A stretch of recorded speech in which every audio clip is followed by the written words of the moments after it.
দিকে আজকে একটা সতর্ক বার্তা দিতে এলাম। যদি ভিডিওটা ভালো লাগে তাহলে অবশ্যই লাইক করে শেয়ার করবে, অন্যকে দেখার সুযোগ করে দেবে। কথাটা হলো এটাই, তোমরা যদি ভাবছো যে আমি কোনো রাজনৈতিক তথ্য নিয়ে ভিডিও বানাবো, কোনো পলিটিক্স নিয়ে ভিডিও বানাবো, ভাই তাহলে তোমরা সাবধান হয়ে যাও। কারণ রাজনৈতিক কোনো তথ্য নিয়ে, যে কোনো তথ্য নিয়ে তুমি ভিডিও বানাবে, ভিডিও বানানোর পরে পোস্ট করবে, হয়তো 1 ঘন্টা 2 ঘন্টা 5 ঘন্টা 10 ঘন্টার পরে ভিডিওটা অটোমেটিকলি ওরা ডিলিট করে দেবে।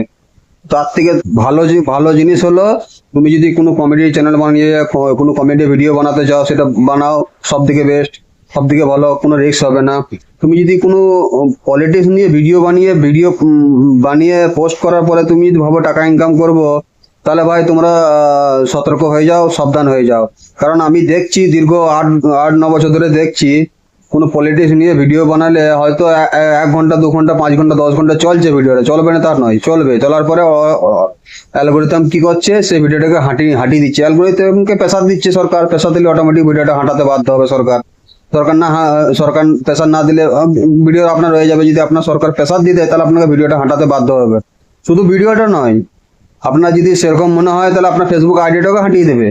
তার থেকে ভালো উপায়, সব থেকে ভালো জিনিস, তুমি যদি কোনো তথ্য নিয়ে ভিডিও বানাতে চাও, সেটা তুমি ফেসবুক নিয়ে বানাও, বা তোমার নিজের পার্সোনাল জীবন কাহিনী নিয়ে ভিডিও বানাও।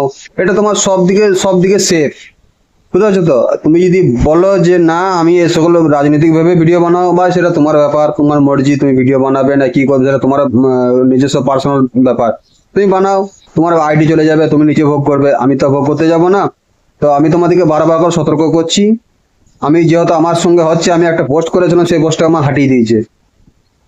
পরশু দিন একটা পোস্ট করেছিলাম, সেই পোস্টটা হাঁটিয়ে দিয়েছে। কালকে একটা পোস্ট করেছি, সেই পোস্টটাকে হাঁটিয়ে দিয়েছে।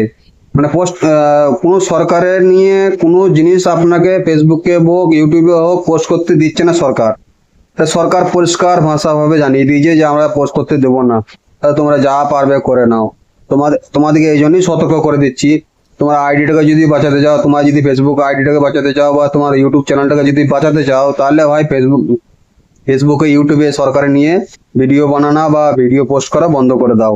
তোমার যদি ভিডিও পোস্ট করা অতই শখ থাকে, বা তুমি নিজের জীবন কাহিনী নিয়ে ভিডিও বানাও, বা তোমার কোনো ট্রাভেল নিয়ে ভিডিও বানাও, বা তোমার ডেইলি লাইফের ভিডিও বানাও, ভিডিও বানিয়ে পোস্ট করো, তাহলে তোমার নিজের পার্সোনাল একটা ফেস ভ্যালু হবে। তোমার আইডিটা কোনো ইফেক্ট পড়বে না তোমার। অথচ তোমার যদি ফেস ভ্যালু হয়ে যায়, তখন অটোমেটিক তোমার ভিডিও ভাইরাল যদি একবার হতে আরম্ভ হয়ে যায় না, তাহলে তুমি ওখান থেকে ভালো টাকা ইনকাম করতে পারবে। সব দিক দিকে তোমার প্রফিট হবে। আর তুমি যদি একটা ভাবো যে আমি সরকার নিয়ে ভিডিও বানাবো, সরকার তোমাকে ছেড়ে দেবে না। ঠিক আছে? সরকারও তোমার পেছনে লেগে যাবে। তো সেই জন্য বারবার করে রিকোয়েস্ট করছি, তোমাদের কাছে হাত জোড় করে রিকোয়েস্ট করছি, ভাই তোমরা যদি সরকার নিয়ে ভিডিও বানাচ্ছ, ভিডিও বানানো ছেড়ে দাও। কারণ এখন নতুন সরকার এসেছে, সরকারের খেলাপে যাওয়া যাবে না। এটা যে মেন মুদ্রা।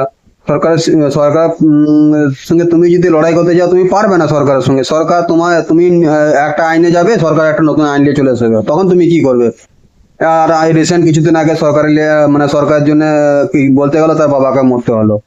তো এই জন্য বলছি ভাই, তুমি নিজের সেফটি নিজের কাছে। তুমি ভিডিও বানাও, ভিডিও বানিয়ে পোস্ট করো, তোমার নিজের পার্সোনাল জীবন কাহিনী নিয়ে ভিডিও বানাও।